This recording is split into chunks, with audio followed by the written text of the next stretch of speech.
Well, beyond excited to be, still in this situation where we get to have a press conference here on a Monday, December 30th. I think this team has continued to live in the moment, and it's great to be in this current moment with this group. We won that game a couple Saturdays ago. Met that Sunday morning, allowed the guys to go home, spend some time with their families over the Christmas holiday, which I think was very meaningful for them.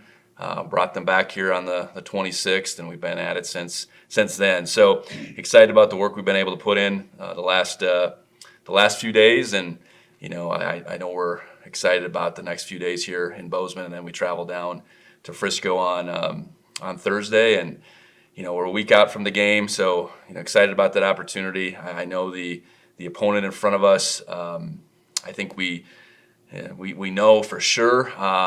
Having played them last year and then back in 21 down in Frisco, have a lot of respect for that program. It's beyond the obvious, I suppose, with my situation, having spent so much time there and then having faced them.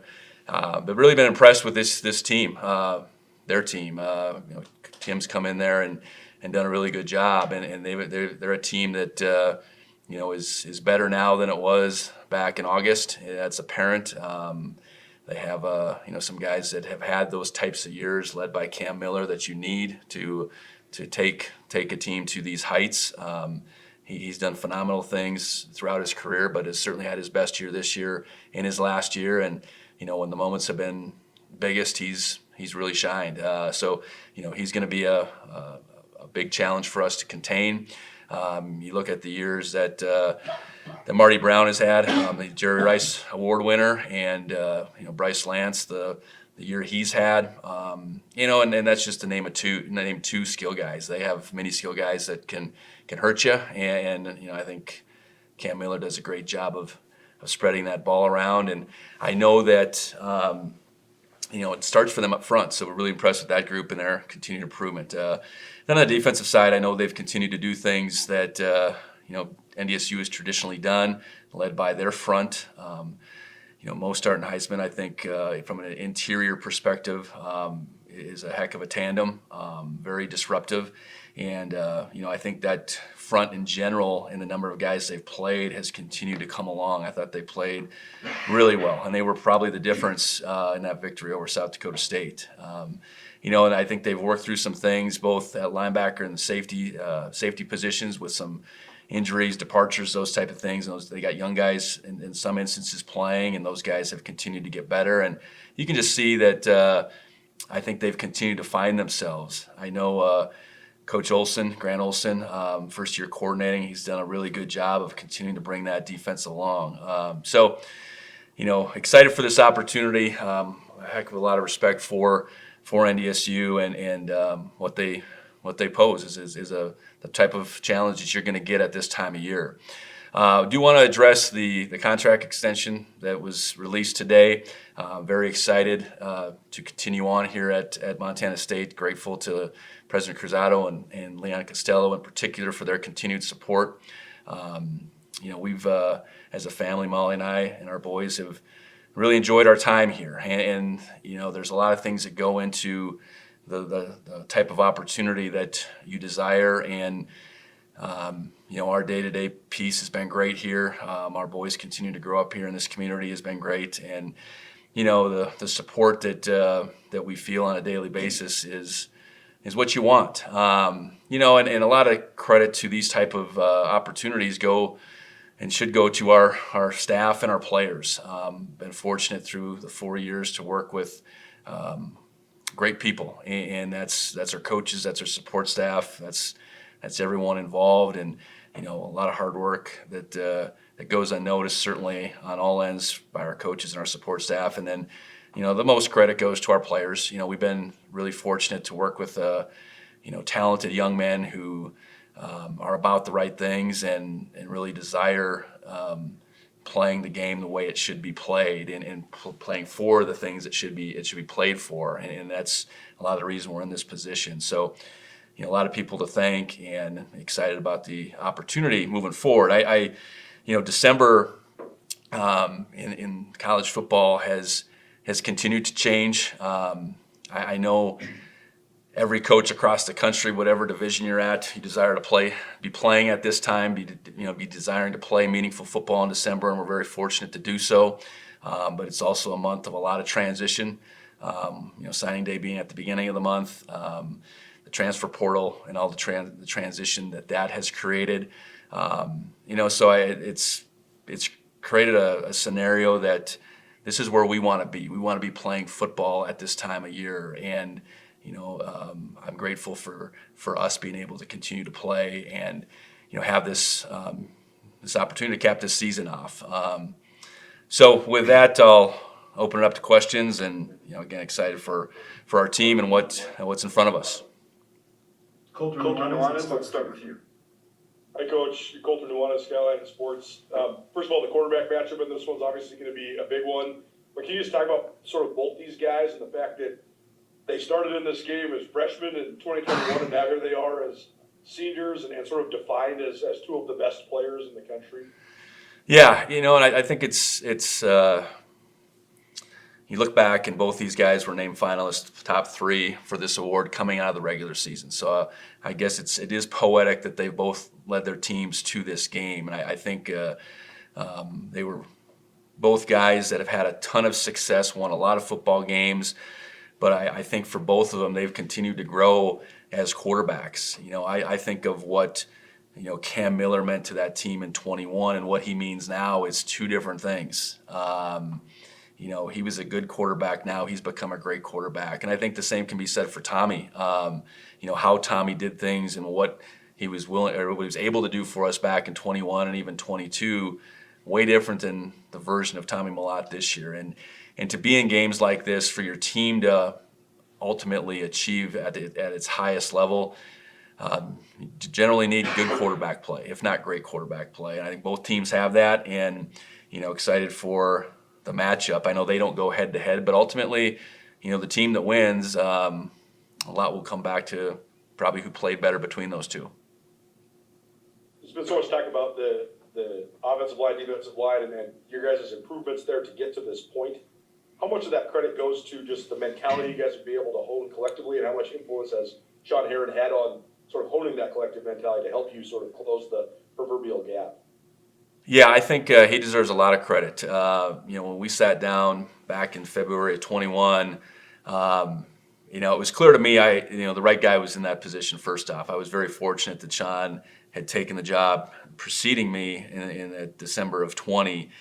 And, kind of laying out how I saw things and where we wanted to get to, a lot was going to come down to, our ability to recruit the right guys that could develop, but then, Sean being able to put them to work and, transform them. And I think, that's not about one or two guys. That's about probably 15 to 20 guys over the last 4 years that have transformed. And I know, a lot was made about how we matched up in 21, and that game maybe had to happen for us to have this barometer of where we were at that point in time. And we were without Chase that day, Chase Benson. I know that hurt us, but they won the line of scrimmage. It was clear that particular day, and I think fast forward to 22 in the semifinal game against South Dakota, I think the same could be said that day. So not only have we trained really hard, but I think we've had a couple days where it's been clear on the field that we were not where we needed to be. And I think those days, those games, those opportunities, without them, I don't know that the motivation would be maybe as significant. Yes, our guys would be motivated, but when you do see it firsthand and you lose a game in the trenches, that ends your season in both those years, I think that's a catalyst for you. And we're 4 years into it now. We've recruited guys, they've developed, and I think we're in a position where I feel confident that our guys up front are going to battle and hold their own, and ultimately do everything they can to win that matchup on both sides of the ball. And that will be obviously very critical to how this game plays out, who wins that battle, and I know our guys are going to go after it.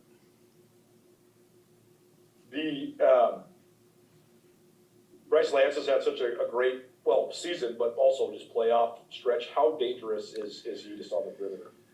Extremely dangerous. He can run. He's got great size. I think his body control, catch radius, all those things has continued to improve, evolve, and I would imagine along with that, the confidence that he has, the confidence that Cam has in him, the confidence that Jake Landry calling those plays has in that connection.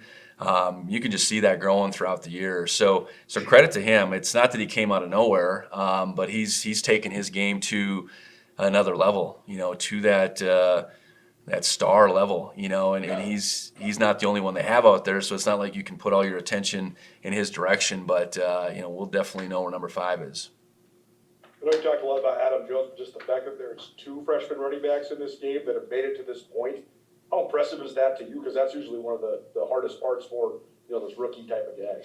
Yeah, I can certainly speak to Adam, intently. I think Adam's consistency and durability has really impressed me. I think, that comes from a kid that he understands how to train and take care of his body. That's usually the last piece to come for those young guys. They're talented enough to go out there, but their ability to be as durable as Adam has been is typically not there. So I would imagine, for Marty Brown, it's been much the same. I know, once they got him going, since that point, he has been absolutely consistent as well, and he's a physical runner, so that's part of his game. So I think it's obviously a credit to both of them. They're not true freshmen, but this is their first time going through it, and to be able to stack up over 15 games, now 16 games, that's hard. That's a hard transition just to know what that means physically, and you need the right kids, the right young men, and I know Adam's that in our case. Last one, just your first head coaching matchup against Tim Molisek, a guy that you've worked with throughout the years, and I know that you're close with.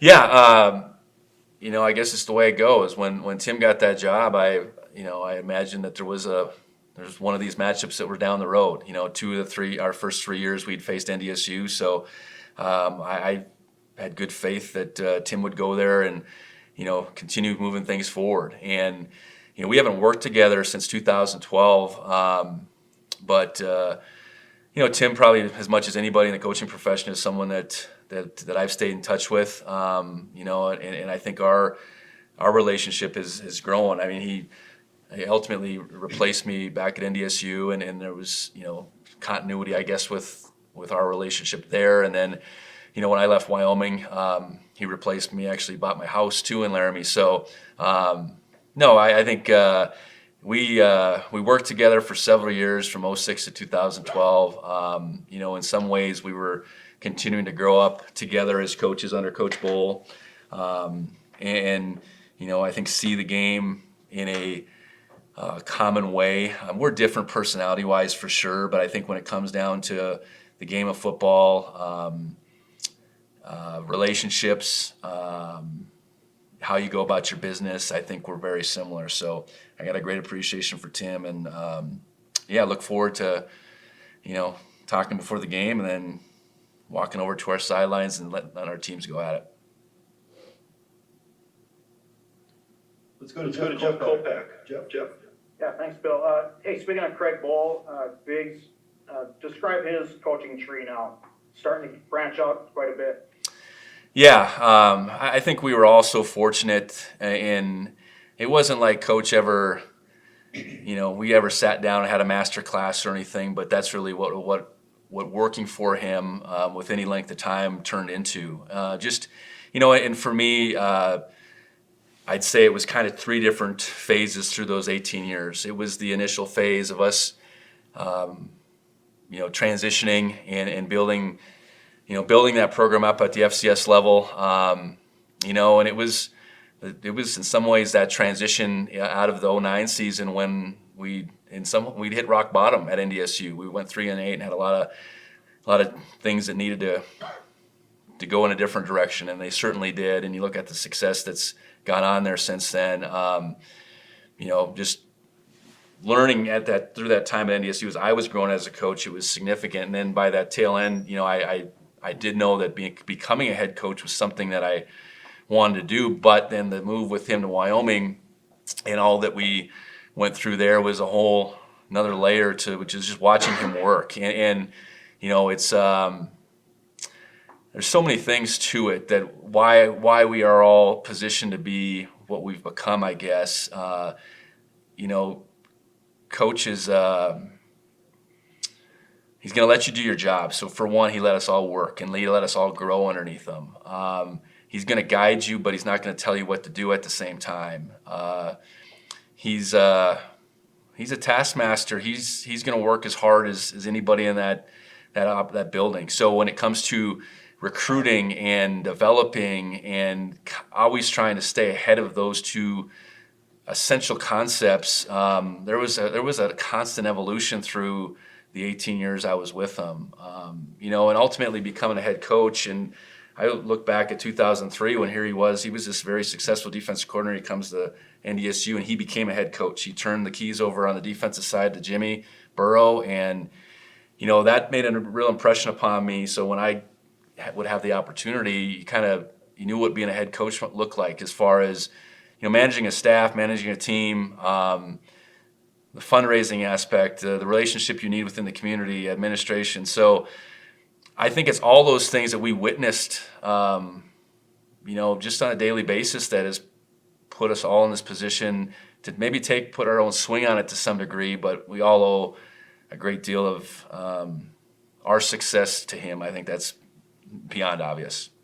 Another one of those, Carlton Littlejohn, you recruited him out of Minneapolis, and you said a couple of days ago you were rocking the green sweater vest. What do you remember about recruiting Carlton Littlejohn? Oh, boy. Coach was big on the sweater vest through that stretch, so I followed suit. I think both Carlton and Grant recruited them both. And Carlton, Carlton was Minneapolis North. Minneapolis North at that program, I felt like, boy, that was a team that was just him. And they were going through a transition at that time where a couple years prior, I think there was a thought about not continuing to play football. And Carlton staying at that school meant so much to where that football program is now and the success they've had. They've had a tremendous amount of success in recent years. And I think Carlton Littlejohn, as a high school athlete, staying at that school and not going down the street to wherever, which a lot of kids did, was as impactful. And that was a parent walking in that school, whether it was talking to the football coach, Ricky Williams, at the time. I know Spank was involved at the school there through that stretch, Mike Favor, and he was hero status as a 17, 18-year-old, and he was as humble as the day is long. So I'm so happy for his success, because I know, he's reached out to me a few different times through his journey, and you just know he's going to go about it the right way. And to get back to NDSU for him, I think was a big deal, and obviously an important hire for Tim, and couldn't be more excited for those guys you coached, you recruited, to have the success they're having. Finally, how do you handle your name being tied to all these FBS openings? How do you handle that, or do you pay attention at all? Well, I think I've long lived by being where my feet are. Now, we addressed it with the team, no different than, say, the transfer portal. Our success is going to lead to, opportunities for people in this room, and that could be me. And if that time comes, I'll be as transparent as I can with the team, and at the same time not do anything to compromise this team. And that's why I spoke to it. This month of December is transitional for a great percentage of the football programs in this country. We're one of two at our level that are truly playing meaningful football right now. Formatting is stupid. So People don't know how difficult it is. Hey, Jake Powers, could you please mute? Oh, sorry, guys. So to finish my thought, you just deal with it, and you love the place you're at. And if something at some point comes along that makes sense, it'll make sense. But coaching this team throughout the championship made the most sense to me, and I couldn't be more excited to be in that position. Okay, thanks. Appreciate it. Let's go to Craig Haley next. Craig? Thank you, Bill. Coach, appreciate your time. My connection dropped earlier, so I apologize if this question has been asked already, but can you compare the feeling you have and your program has this time going to Frisco as opposed to your first year coaching the Bobcats? For sure, yeah. I think at 21, we were beyond happy to be there. We were the 8th seed. We lost our last regular season game to our rivals. We inserted a freshman quarterback right there following, and got on a run where we won 3 games. We were able to get that semifinal game back here against South Dakota State, and put this program in a position it hadn't been in a long, long time. And I think that team, I don't know, getting that far was probably what it could do. And that team set the bar. I think that's critical. That team doing what it did and making it set the bar here at Montana State in a different way, I think, than it had been set. So, fast forward to this team, we're not just happy to be there. We've been able to put 15 games together and to really truly live in that week-to-week moment for good reason, because that was our intent all the way along, to ultimately, give ourselves an opportunity to go down to Frisco and not only get down there, but do everything we can to win a football game and have a team that understands a little bit differently what that means than probably 21. And it's, you can look at the matchup aside, we're playing the same school, but I think our team is just better equipped with its mentality. We came into this playoffs as the top seed. When you're the top seed, you got a little different target on your back, and you have different expectations of yourself. So, different, but appreciating the opportunity in both aspects. But I think it's just that this team is wired differently from day one. Its expectations for what it could do have been different. Sure. Coach, you did allude to it. The 2009 season at North Dakota State, what is going through the coaches' minds when you're having a season like that doesn't fit in with anything you've experienced there? Yeah, well, it was interesting. Gus Bradley and I were the two that got held over, and we had experienced our last year before Coach got there, which was 2-8. Gus had gone on to the NFL by then, so I had experienced that at NDSU, unfortunately, in 2002. So I think the biggest thing was, okay, we weren't just getting blasted in each of those 8 losses. We were a competitive outfit. I think we felt like we had some good young pieces, and somehow, some way, I think, through my stretch there, out of that 2009 season, we probably had our best recruiting year.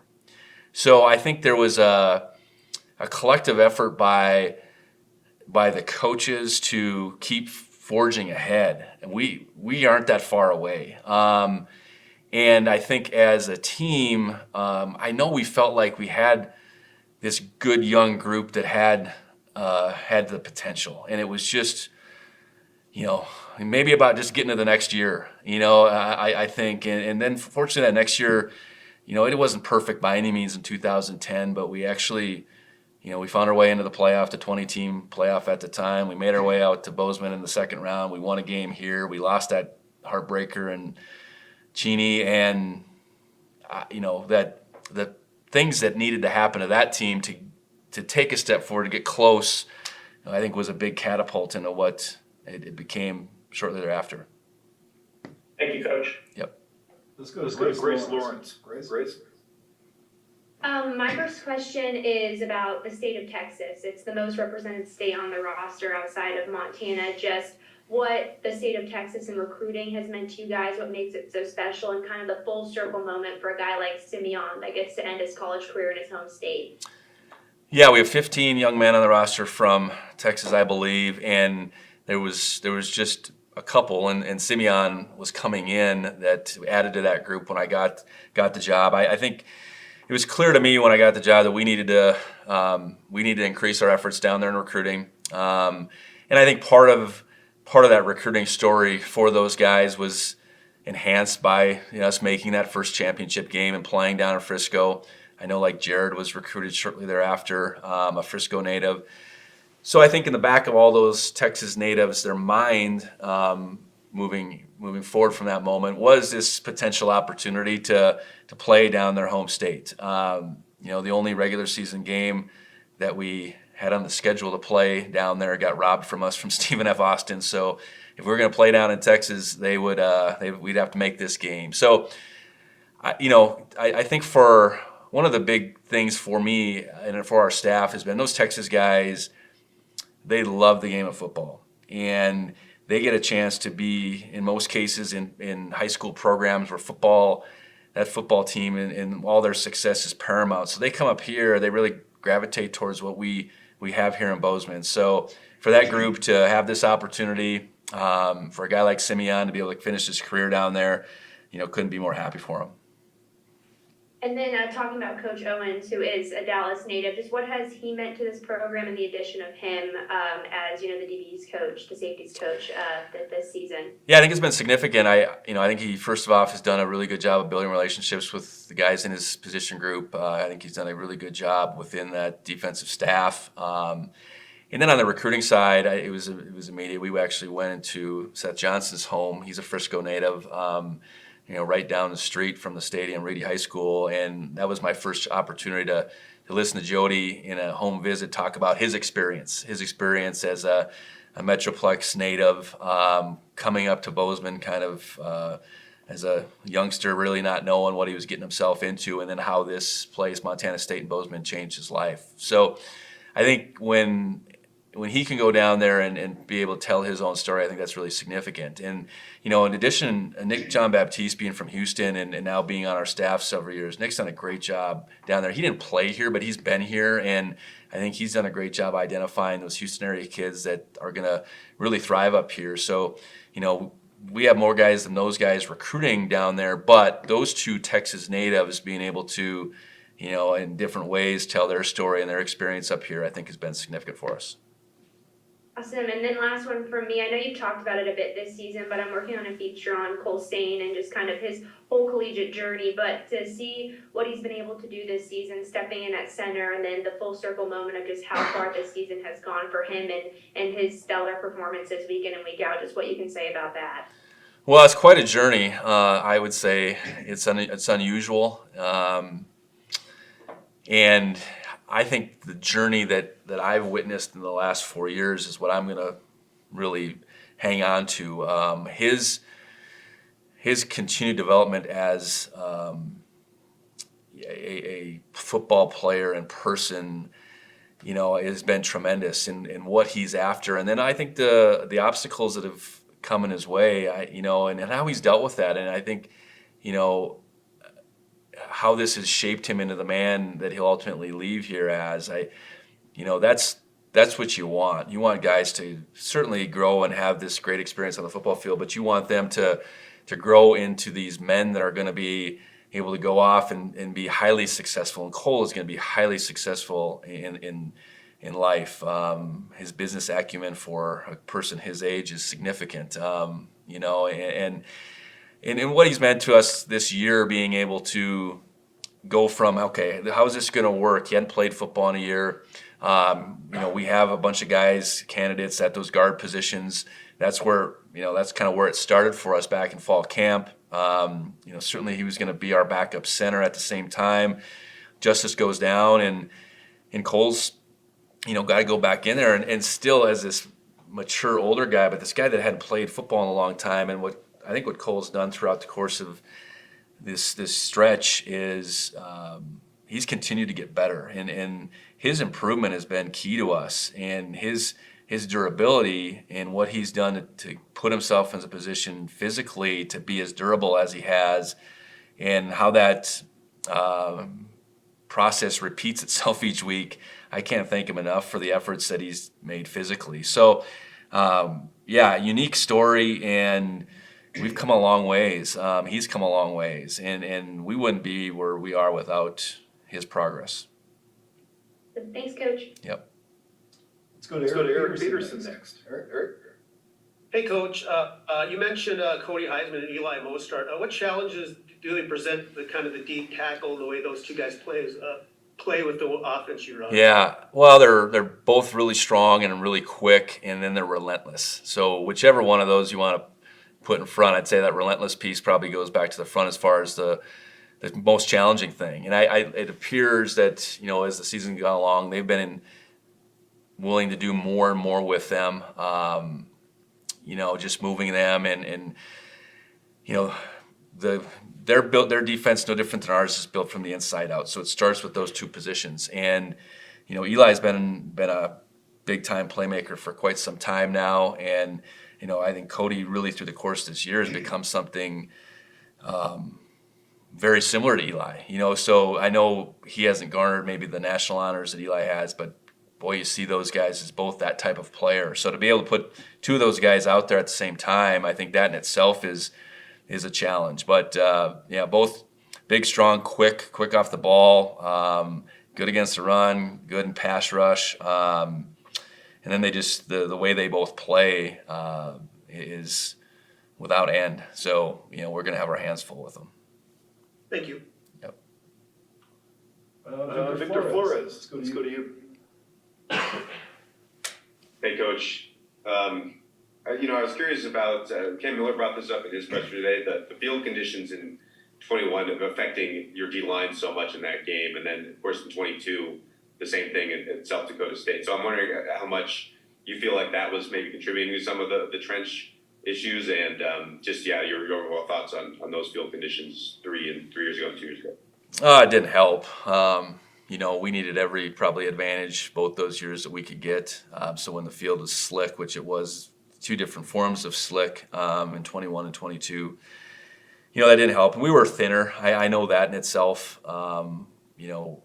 Without Chase in 21, that really made us thin, especially on the interior. And then in 22, I think by that time we weren't as deep, and our depth, quality of depth wasn't what it needed to be, and we were still probably young at that time too. So I don't think we're young anymore. I think we're deeper. I think we're capable of playing in more conditions, I suppose, field conditions, bigger, stronger, all that stuff. But it was a factor both those years. But I think when it comes down to it, they're playing. Both the offensive lines are playing the same scenario that so. We got to be able to handle whatever the field's like, and we have to be able to win that battle. And last one for me is just, did you have any injury update? I know Junior Alexander got hurt in that last game. Julius Davis is a question mark. So those two, and just any other injury update. Yeah, I suspect that Junior's going to be just fine. And the rest certainly has helped him. Julius will probably be a situation where this whole week is going to have to play out to see where he's going to be at. But this is the first game I think I've been able to say that, and that's going back to when he got hurt against Montana. I think we felt like out of that game, the one game he could potentially play in would be this. So that's where I didn't want to close the book on his season. I knew this game would be an opportunity potentially, and he's worked, and I'm hopeful for him to be available come that next Monday. Thank you.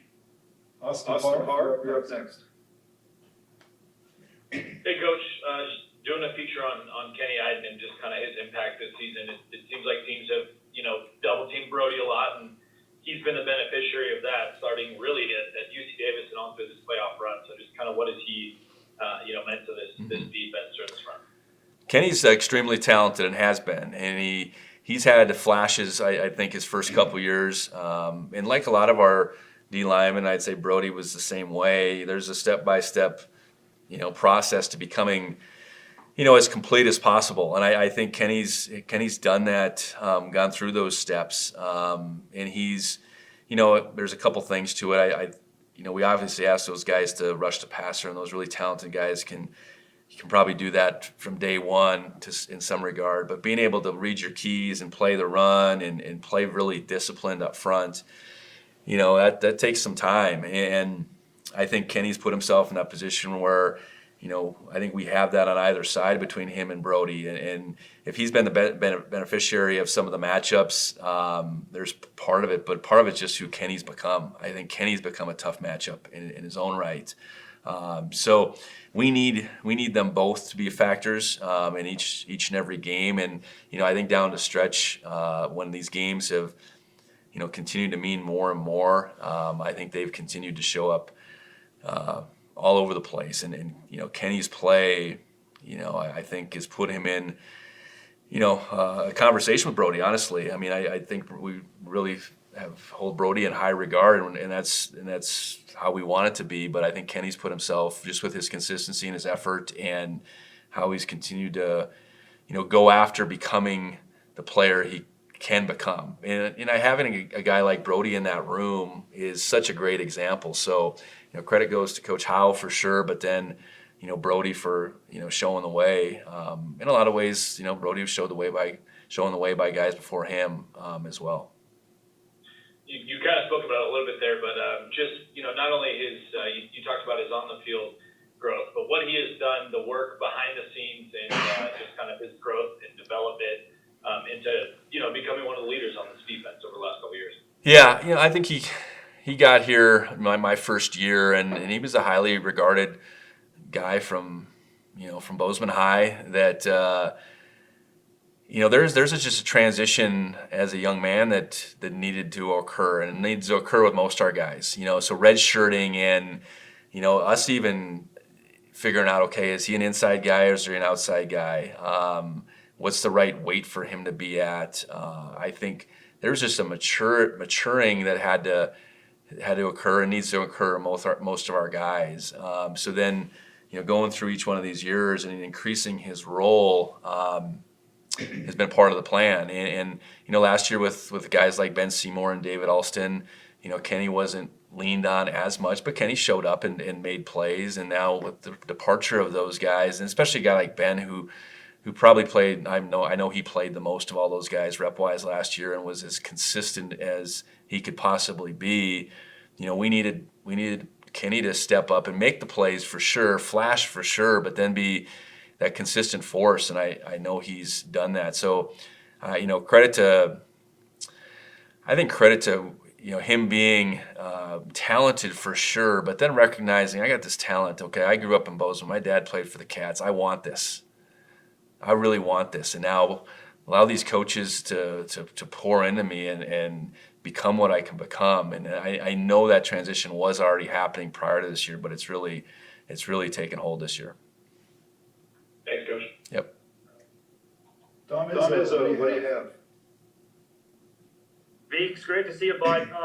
What's your first memory of Tim Polasek? Well, I heard his interview about him going through the punt team. I remember I met him Main Avenue down by the high rise. There was, I don't know what it was called, frying pan or something. We ate breakfast there first. That was the first thing, and he got something on his tie. So he was so worried about getting something on his tie for this interview. That's honest to God what I remember the most. Whether that happened before the punt team interview or not, it was one of the two. But I think it was apparent that here's a guy that had a whole lot of energy, was passionate about the game, would work his tail off, and that was the first impression. And then that obviously, I think over those next couple of years, 06, 07, 08, he just continued to develop into, a football coach, not just this guy that could work hard, that was a lumberjack and all that. He really became a football coach. I think I asked you this after the New Mexico win, but how many similarities do you see from that 2010 Bison loss in Cheney to what happened to you guys last year with Bison, and how you followed that, the 11-year, with what you've done here in 2024? Well, I think as a coach, I think the first thing you do is you fall back on your own experiences. No one in this program, with the exception of me, experienced that. I know Ryan Shepard came on the other side of that loss, but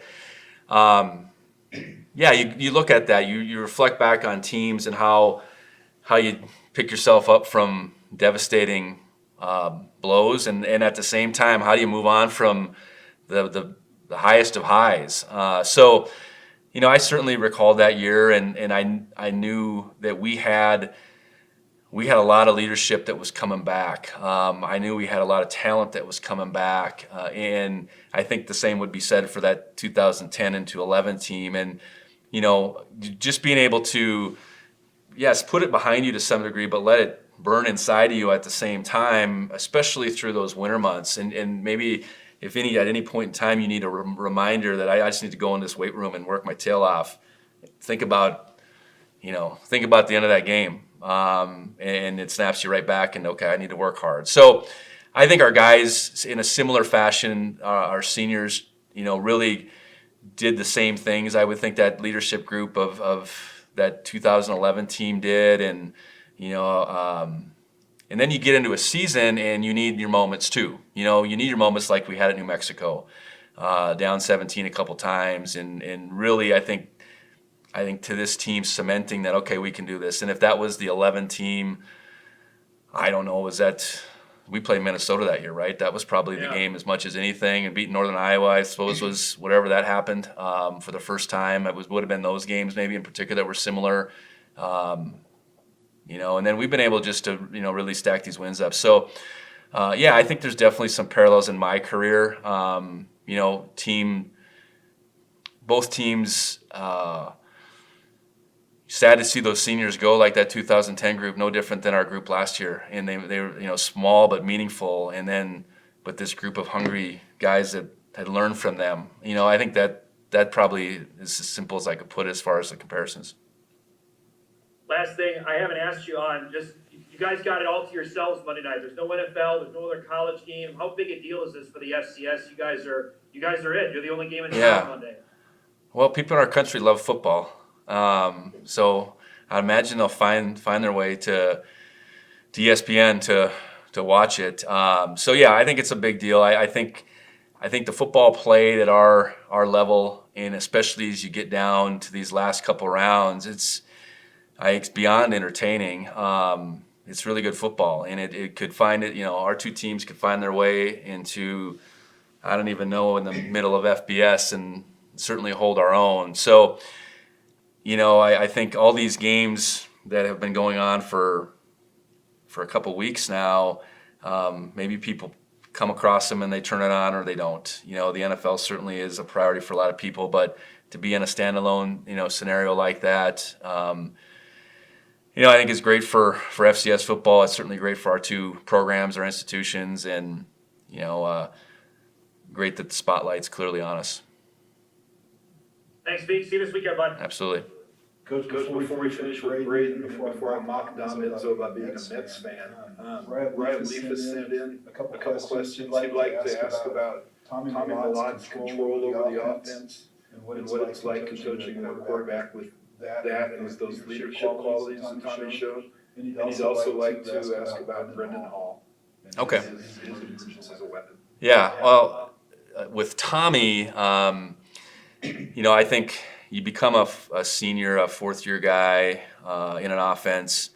You want that type of guy to be an extension of your coaching staff, and I think Tommy's certainly that. And it's not that he hadn't been before, but I think this is we've taken it to another level this year, and that certainly does play out on Saturdays to some degree. But I think Tommy's growth in a lot of ways has been his willingness Monday through Thursday, let's say, and sit down with Coach Walker, even sit down with me and, express his thoughts of the game plan, of the opponent, what he likes, what he doesn't like. I think that's a huge transition for a quarterback, and he's taken that piece to the level that he needed to this year. When you talk about his control of the offense, I guess. And I think as much as anything, our offense now 3+ years in has really leaned into his skill set more than any this year. And it's not that we hadn't the prior years, but we had Sean too, and I think there was things we did differently maybe with the both of them. And this year, how Coach Walker and the offensive staff have, let's say, constructed this offense, it's entirely towards Tommy, the things that he does well, the things that he feels comfortable with. So I think that piece, again, talking about control, is is something that I think has taken his game to another level. So, yeah, Tommy's been phenomenal this year, and he needs to be phenomenal one more time. Brendan, I think in his case, Brendan's been solid. We haven't had in the first 14 games, a ton of meaningful situations where he had to come through. I think he'd done fine. He'd done really well. And then you get in that second half, the Saturday against South Dakota, and he needed to come through in a big fashion, and he did. And we've talked a lot about how he's a weapon. Certainly on the kickoff game, his ability to put the ball in the end zone and really, by and large, the last 2 years eliminate the opposing team's kick return has been significant. We've given up one kick return of any significance in my mind the last 2 seasons, and that's only in large part because of Brendan putting the ball in the end zone. Now on the punt side of things, those opportunities have been few and far between, fortunately, because we've done the things we have on offense. But he's been a weapon. It just so happened that it really didn't play out where it was, hey, we need you to come through now. That moment came through in the second half against South Dakota, and what he was able to do, flipping that field a couple times, significant. And for him to be able to cap his career back in the Metroplex, growing up just west of Fort Worth, going to SMU his first couple of years.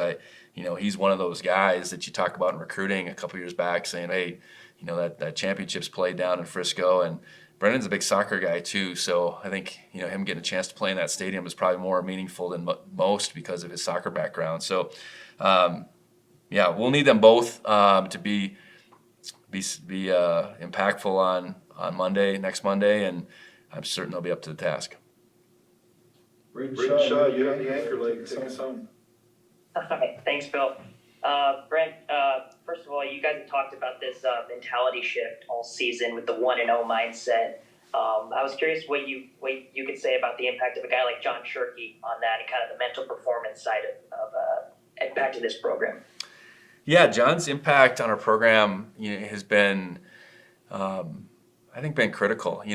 John came to us after the 21 season, so it was kind of the beginning of the 22 calendar year that I got to know John. And at the time, here was been meeting with him a couple times. Here's a very talented, trained individual that brings something to the table on the mental performance side that we didn't have. And he was here in Bozeman. He had a real eagerness to work with our program. And so that spring of 22, got him in front of the team a few times just to allow him that opportunity, I guess, and gauge a comfortability with our guys. Because anytime you bring an outside, I guess, person, force, whatever into your program, you want to feel like your players are going to be about it. And I think it was apparent through that those first couple meetings that they would be. And then really since then, it's been kind of on I suppose a case by case basis.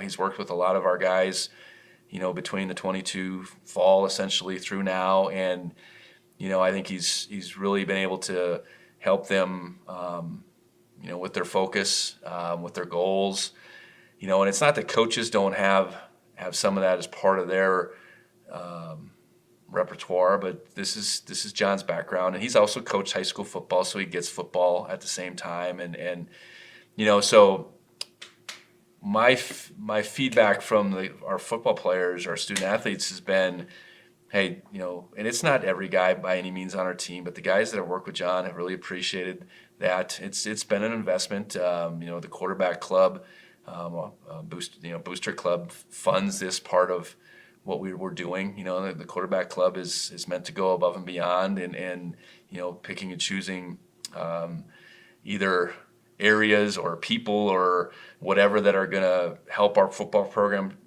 to its highest heights. And so we've done that. We've made that investment, I guess, in John, and he's been impactful, and I don't get involved a whole lot, and that's probably the beauty.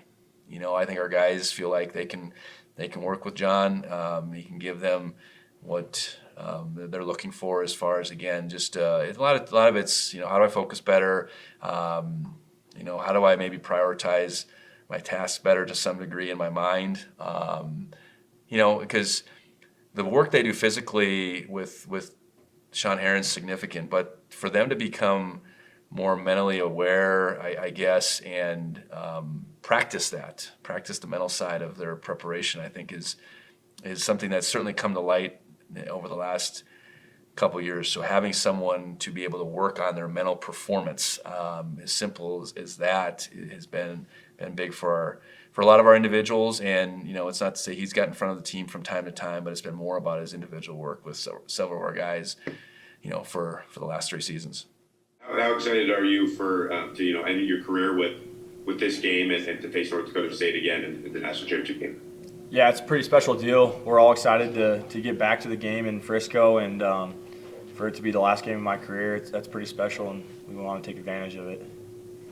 What do you kind of remember most from the 21 game? What sticks out most in your memory from that one?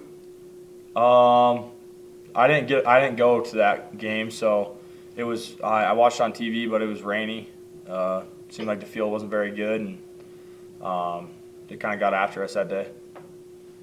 Right, and you guys have talked a lot about how hungry you've been since the season ended last year. So now that you've got a chance to win it all and do it against that team that ended your season last year, just what kind of is the mentality and the motivation right now?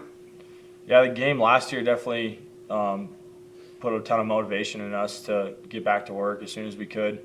Guys were in the weight room working out 2 days later after that game, and we've been working ever since. So for it to kind of come full circle and us to meet up again in the playoffs and the national championship, it's a pretty cool deal. Thanks, Rylan. Let's go next to Coulter Nuanez. Coulter? Yeah, hey Rylan, thanks for taking a minute. Coulter Nuanez, Skyline Sports. A couple for me. First of all, there was so much talk about how dominant North Dakota State has been over the years in the trenches, and you guys have made so much progress, and now you have one of the best offensive and defensive lines in all of college football. So talk about that element of it and how much that has played into your guys' success. Yeah, I think football is a game that's won up front on both sides. So, they were definitely the dominant team for a long time, and they controlled the line of scrimmage on both sides of the ball, and that's how they were able to go on such a good run. And I think Coach Vigen, when he came in, that was definitely a point of emphasis, is that we needed to get better up front, and he slowly but surely built us up and turned us into what we are now. And now I feel confident that we can match up against anybody up front on offense and defense, and so that should play a huge part in it. Just describe the way your guys' defensive front has played, especially during this playoffs. I think Kenneth Iden's got sacks like 7 straight games, and obviously Brody Greavy's one of the best players in the country. So how much of those guys have sort of anchored your guys' defensive effort? Yeah, they've been awesome. Those guys just play super hard. They all do their job, and Kenny and Brody are getting the sacks and recovering fumbles and stuff. But guys like Paul Brott and Alec Eckert in the middle just, taking on doubles, really doing their job. Clearing stuff up on the second level for the backers and the safeties to fit in the run game. It's been awesome playing behind those guys. Cam Miller, North Dakota State's quarterback, is such a savvy guy, it seems. What's your analysis of him, and what's the scout on him for your guys' defense? Yeah, he's obviously a really good player. He's very experienced, played a lot of games, won a lot of games, can throw the ball, but he can also get out and hurt you with his feet. So we got to make sure that we're assignment sound, and on the back end try to confuse him with some looks and see if we can let our rush get to him and make him make mistakes. And Bryce Lance, number 5 for North Dakota State, he's really come on, and I thought he was just so fun to watch these last couple weeks. So how dangerous is he, and then what's sort of the first steps to slowing a receiver like that down? Yeah, he's a heck of a player. He's been making a bunch of plays for them. The first step is knowing where he's at every play, and kind of they try to disguise it a bunch of different ways and get him in positions that they like and find matchups that they like. So if we just are aware of where he's at, what he's trying to do, and I'm confident with our guys on the perimeter and outside that can go match up with him and go make plays. And last one from me, just the sort of culmination of all of this, and then knowing that this is, your last college football game, and then you get a chance to do it on the biggest stage. What's that mean to you, just as a senior captain on this team? Yeah, it means everything to me. Just going all the way from 21 till now, and all that this team has been through, and that we've really come together this year and stuck together as this senior class, and brought this whole team to where we are now. It's a pretty special time. It's just taking advantage of, this is the first time that we have like a finite number of days together. So taking advantage of the time that we get with each other, these snowy practices we got here, and really just enjoying the moment and going down there and keeping the main thing, but enjoying each other as well. Tommy Milata's joined, as you can see. Eric Peterson, you're up next. Just a question for Tommy. Tommy, just, what you've seen on NDSU's defense and just film study, what kind of challenges do they present for your offense? Yeah, I think personnel, they're very solid all the way around. They play very complementary with the front end and the back end. They take care of business, up front to make it a little bit easier on the guys behind there in both the run and the pass game. And they're very, they do change it up. I think there's other teams that are, very based in a specific coverage, and they just say we're going to do it better than you. And I think that these guys, even take away third down stuff. I think that they're, they mix it up enough to make it difficult on you, make points difficult for the O-line and possible pressures all the time with their too high looks, and they roll it down. And then the third down, they got a pretty elaborate package. So it's great to be able to break these guys down and really evaluate them. Just describe, it seems kind of rare in this day and age, you're at Montana State through your senior year, Cam Miller at NDSU for your senior year. Just describe two programs or quarterbacks stayed around where, maybe other spots guys have left. I mean, what does that say, I guess, about both programs? For me, yeah. I mean, I think obviously growing up in Montana, I wanted to always go to Montana State. I wanted to be part of the Cats, wanted to wear the blue and gold. And so there wasn't going to be an option outside of that I would ever consider to leave. And just a privilege and a blessing to play here with the seniors that I have, and also, the guys that have left before me and are obviously going to continue on after me. It's just been an honor and a privilege to play with those guys. They love this program. They love playing football, and that's why they play here. It's not about money. It's about going out there and playing football, and that's what it should be about. Thank you. Let's go next to Stephen Hawkins. Hey, Ron, I know he's sitting there right next to you, but, you just talked about two different quarterbacks that have stayed. What has Tommy really meant to this program, and what have you seen in his development as he's grown into that role? Yeah, I mean, I think back to 2021, me and Tommy were running down on kickoff next to each other and covering punts and everything. So kind of growing up all the way from that to, him really starting his first game against UT Martin in those playoffs and taking off from there. It's been awesome to watch. Tommy's one of those dudes that just does everything right, and he's not going to ask anybody to do anything that he's not going to do himself. And so he's in here every day working to get himself better, make other people better, and he's really brought guys along with him, and I think that's meant a huge thing to our team and really helped us this year. Tommy, for you, is this almost a full circle moment, though, because we know what happened and you didn't get to finish that game because of the injury, but what have you learned, and as you look back, how much does it mean to get this opportunity to kind of finish it off there, kind of where it almost started? Yeah, absolutely. That freshman year was a whirlwind. There's a lot of things that I didn't know much about football at that point. It was just going out there and making plays, and ultimately I think we made enough to make it to that game, and I think we were really just kind of hanging on. And I think that we're in a lot different situation this year. But no, it absolutely is. I was sitting on the sideline after I immediately did it, and I just wasn't able to plan or really move, and that was really what my ability was. And so as I sat on the sideline, just kind of hobbled and had to sit out and watch our seniors who have sacrificed so much and blood, sweat, and tears into this program to build it up to what it was at that moment, and just see, obviously the end of their careers come at, the hands of North Dakota State. It was, and just, knowing I couldn't do anything was an awful feeling. And when I walked out the field, it was just a feeling of, are we ever going to be able to get back here in the 4 years? Is this taken for granted at this moment? And, ever since that, it's really just been, motivation to earn the right to go back and play in a national championship game. And so I do think it's fitting we get to play North Dakota State again. I was about to say, I guess it couldn't be any more fitting that is the opponent you're playing. Absolutely. All right. Thanks, man. Let's go to Keaton Globally. Hey, Hey guys, Keith Globally, Bobcat Sports Radio Network. Got a question for both of you guys. Just simply, what are you guys going to miss most about your football routine, that week to week, day to day? What are you guys going to miss most? Go ahead. You go first. The week to week routine, we gotta, every morning we, me and my roommate Ryan Lonergan and a couple other guys and Marcus, we get here pretty early and we get in the tubs and kind of warm up and just chop it up with some guys. So I would say just the relationships and just kind of those little moments where you're just messing around with your friends and talking about stuff, and the locker room moments are definitely the best part. Yeah, and I have to second that for sure. Just any of those moments, after practice. Obviously, hard-fought practices a lot of times in the winters here at Montana State. But there's so much fun when you got to go inside and go put on some music and go enjoy hanging out with each other, going and grabbing your breakfast burrito and just kind of sitting down and just enjoying each other. And finally, Tommy, do you have a favorite touchdown you've scored in your career to this point? The next one.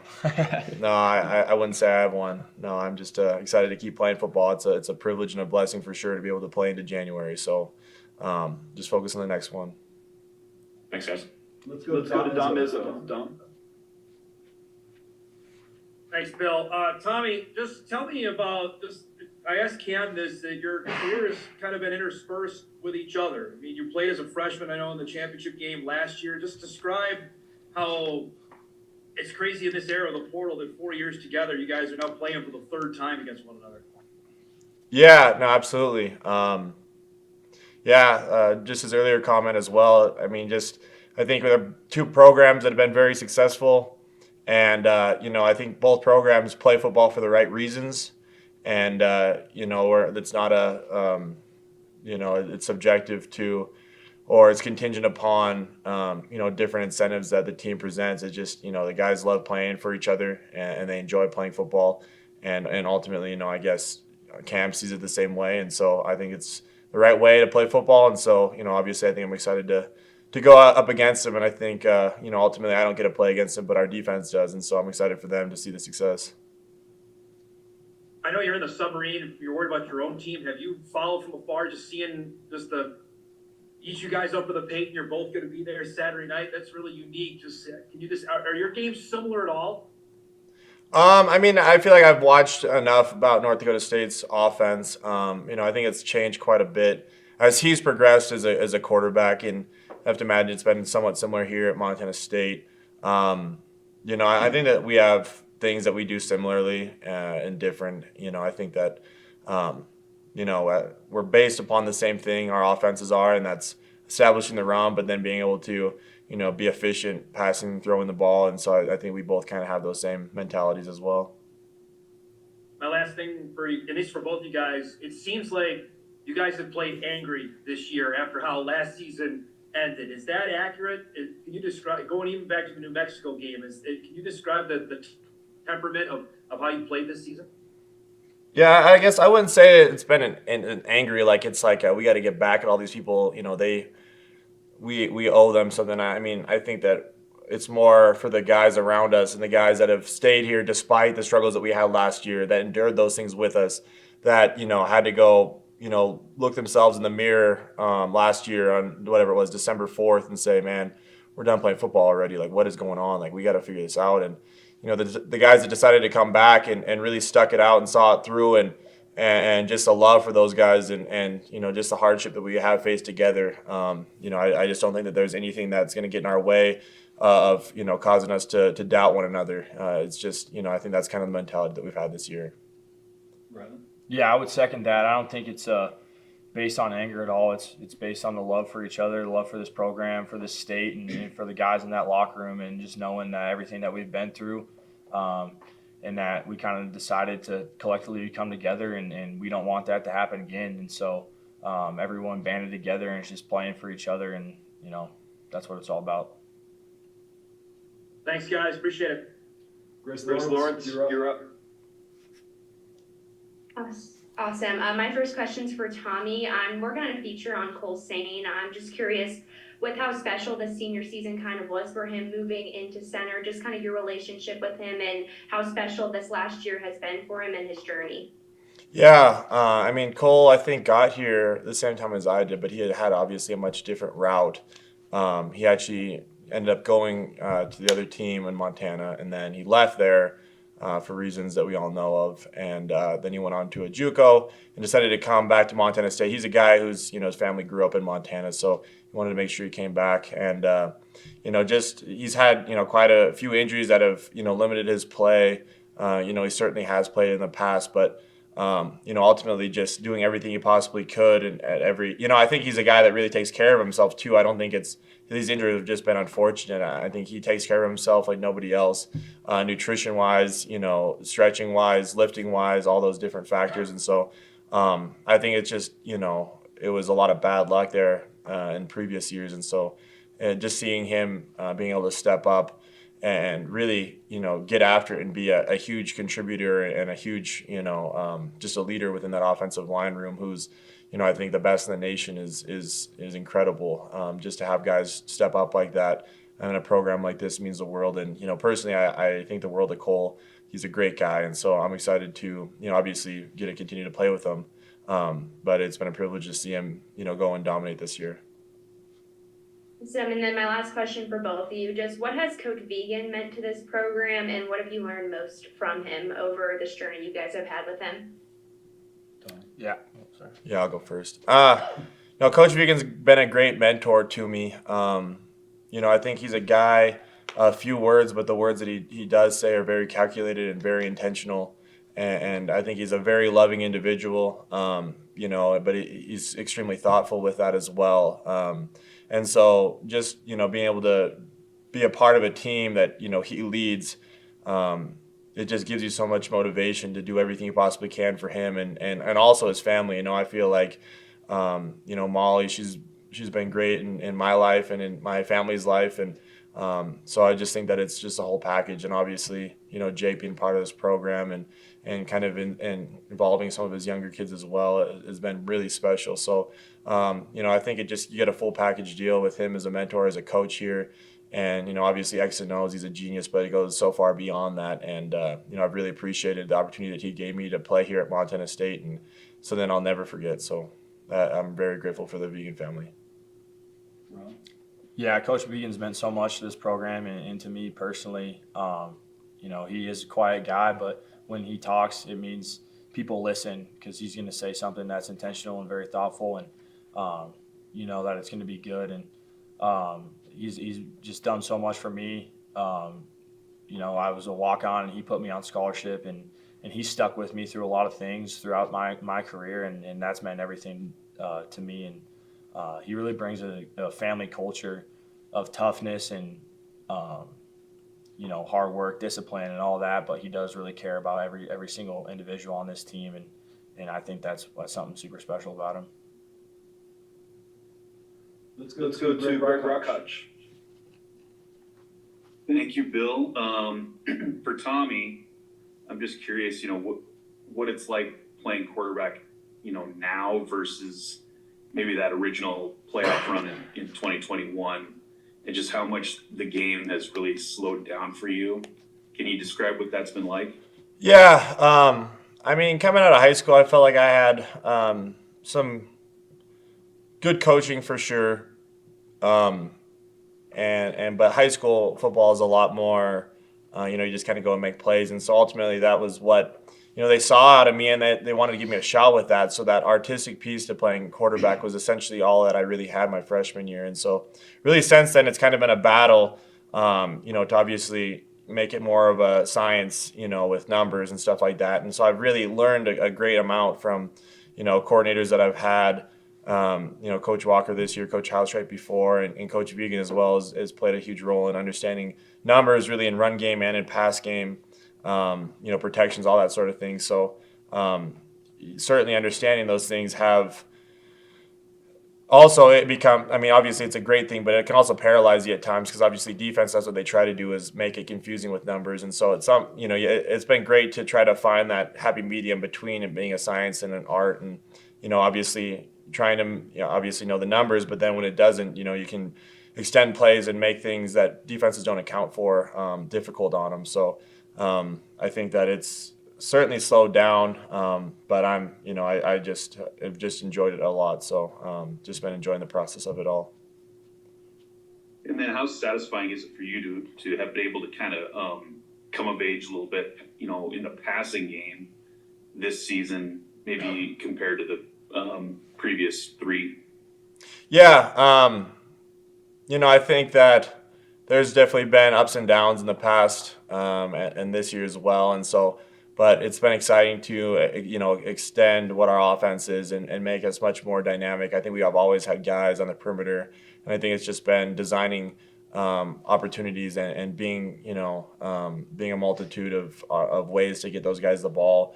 I think Coach Walker's done a great job of that, and I think that his belief in me has gone, very far. And so I think last year to the biggest downfall was just my lack of ability to be out on the field. And so being healthy for one this year and obviously continuing that growth has been very important. Thank you. All right, we have 3 hands up, so we'll start with Victor and then finish with Coulter and Austin. Victor? Yeah, for Tommy, we talked about the missing the 21 game with an injury, but last year too, obviously, was one you left in the fourth quarter with an injury. So, how much was that kind of on your mind, and how did you kind of, what was your vantage point? How did you watch the rest of that game from the sideline last year? Yeah, no, it was extremely unfortunate.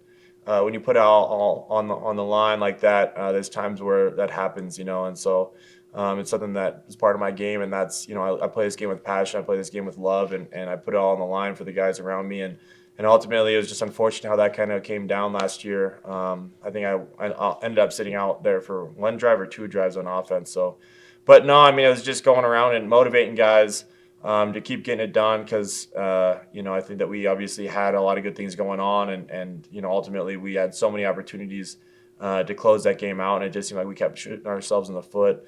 But I think that it's a game that you play with love and you don't ever regret anything. So that one, it was unfortunate how our season came to an end last year. But like I said, it was something that we all looked ourselves in the mirror afterwards and said, man, if are we going to stick this thing out? And the guys that did, that wanted us to come back, it grew our strength and our bond among each other. And so I think it's been a great thing for us.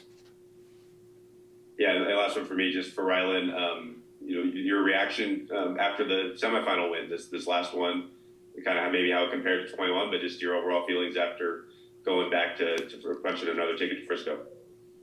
Yeah, I was super happy just to be able to, like Tommy said, like in 21 when that game was over, it was kind of the question of like, will we be able to make it back there? Were we taking it for granted? And we came up short in 22 and 23, and so earning our spot back on that plane down to Frisco was a super special moment, and I'm ready to get down there with these guys.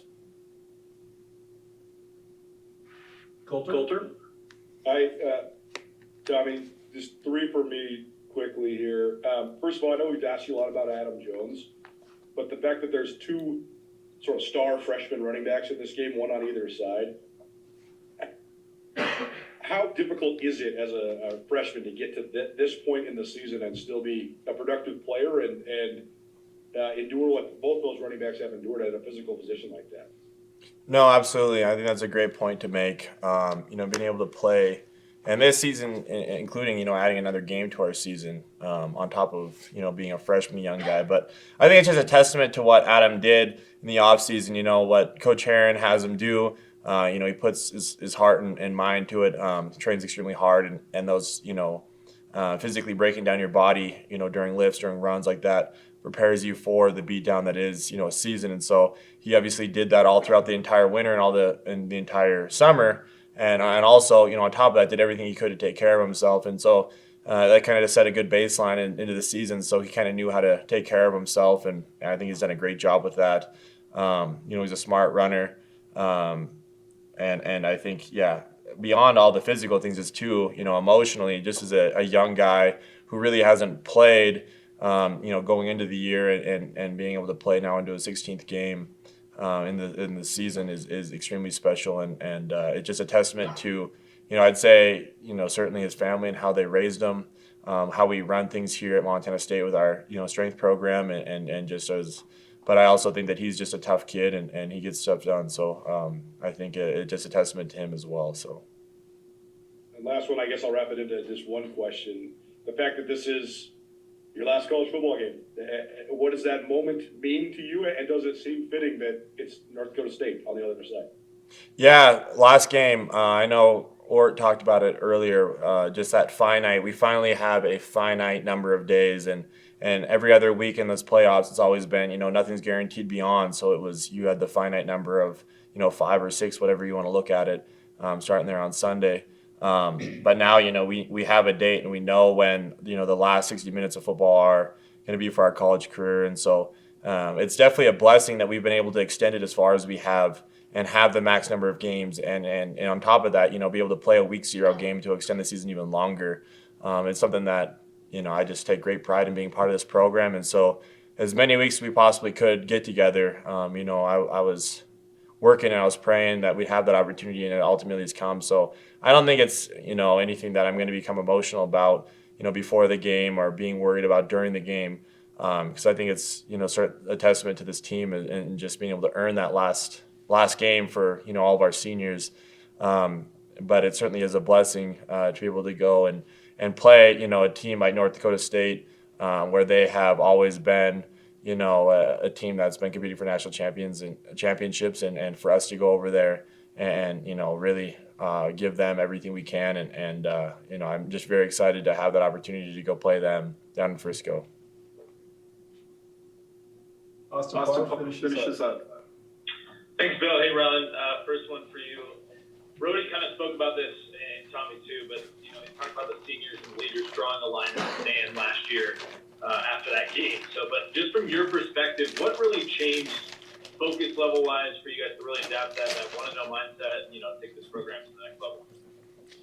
Yeah, I think the main thing we focus on is we can't get too far ahead of ourselves. We can't be in January worried about next January. You know what I'm saying? We got to look at the day ahead of us. We got to attack that day and go 1-0 each day. And so we went 1-0 during winter conditioning, and then we attacked spring ball, and then we went into summer workouts, and then we went to fall camp, and then we just go week by week. And so I just think that we did a good job of not getting ahead of ourselves every week, resetting and going back to work. You got to be about the process. And, I think the main thing was the seniors and this whole team has really fallen in love with that process. And, every Monday showing back up, restarting, getting to know the opponent, and by Saturday going out and trying to execute it as good as we can. And so we've just really stacked days and, kept our focus pretty tunnel vision.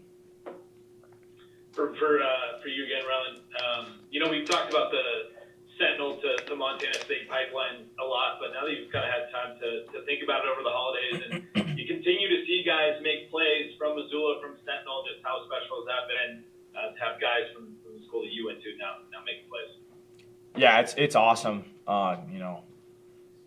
Guys like Zach and Adam just going out and making plays and being from Missoula. And we take great pride in being Bobcats and coming here to Montana State and representing this university and this program, and especially because we are from Missoula. And so, when I see those guys make plays, it makes me super happy because I felt like I might be a small part of them coming over here and wanting to be a part of a program like this. And especially when we get to go back in Missoula and hold our heads high and put our Bobcat sweatshirt on and walk around that town, it definitely means something to us. So, I've enjoyed it a lot.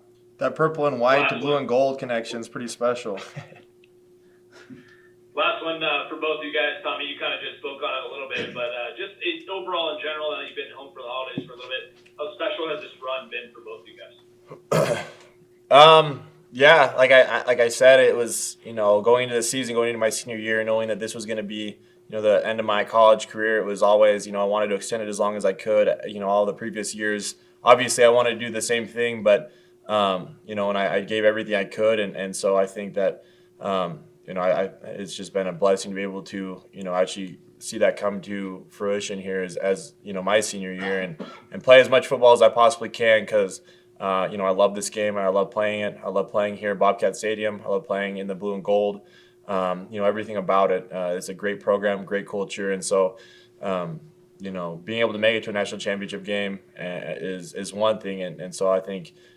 Obviously, I'm not going to say was our goal, though. We're excited to go down there and play and play a team who's, like I said, has always been, the standard here at the FCS level. So I think that's what we're about, and I think that's what we're excited to go show on national television.